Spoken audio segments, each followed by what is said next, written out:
Our CEO said he talked to somebody in Pennsylvania that he knows. He was like, who uses your pharmacy? And I was like, yeah, I can't believe, my prices are cheaper than my insurance copay. Our word's been getting out about us, which is great. We've been growing steadily every day since we opened. So let's remind everybody the model. Yeah, the model is a cost plus model. What that means is we take our price that we buy the drug at, add on a dispensing fee. And so we charge for the service of dispensing, not for the product that we're selling. And then that's the price that the patient pays. We don't bill any third parties at all. Don't have any contracts signed. It's just right. If the patient, nothing's off formulary as long as it's within the patient's budget and it's a good drug for the patient. It's the price they pay. So those are individuals kind of word of mouth. Are there have employers signed up? Were they signed up? Hey, I'm an employer. I can't afford health insurance for my employees. I got 4 of them, but I'm going to pay for the cost plus pharmacy. Yeah. So employers we're working on, it hasn't been a focus just because their buy cycle is a little longer. Okay. And we've had a decent bit of success with direct to consumer, but we have had direct primary care offices sign on. So pretty much every direct primary care office in Pittsburgh has all of their members as members of our pharmacy. They don't have to fill with us, but it allows us to do things like chart reviews and different care services for their members. So they pay the membership fee, and you're doing chart reviews and things like that. That's awesome. And they also get all the dispensing services too. So I know in pharmacy world, we often view it kind of encroaching on our territory whenever direct primary care does dispensing. But what I learned is that actually that a lot of the direct primary care offices don't do it because they like dispensing.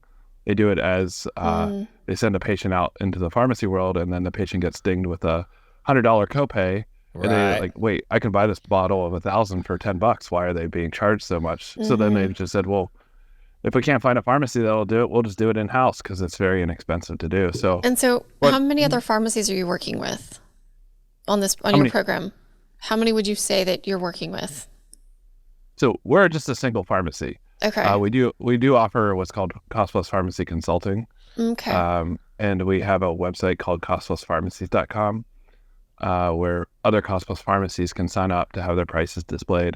Also, through the consulting services, we help get the pharmacies launched with either a membership offering or as a Cost Plus pharmacy itself. So we're working with probably about a total of 10 pharmacies at the moment. Okay. Between both of those offerings. I see where you're the co-owner of Cost Plus Consulting. Who's the other owner? The same other owner at Blueberry Pharmacy, Ravi Patel. Okay. He's a pharmacist and professor at University of Pittsburgh. Teaches their innovations course there. So we're co-owners on both ventures. So one of the things you talked about, or I've talked to you about before, was was limiting the size, right? Maybe we have talked to. Oh no, now I'm starting to question myself. You and I have talked on the phone about several things. Okay, so maybe I know we've talked on the phone. But I remember I could swear you talked about in your model that you're only going to grow to a certain size and then have another pharmacy. Yeah. Is that still true? Is that still the plan? Yeah, probably. Just because I think there's an inherent one, I don't like mail order. I think it's a current necessity, but I honestly think we'll do less mail order over time. And so as you limit your geographic scope, then really once you've served that community, once you have a certain percentage of that community, then your next step is to put one in another community. So I imagine with time, I think you might even be referencing the last podcast that I was talking with Josh and Devon.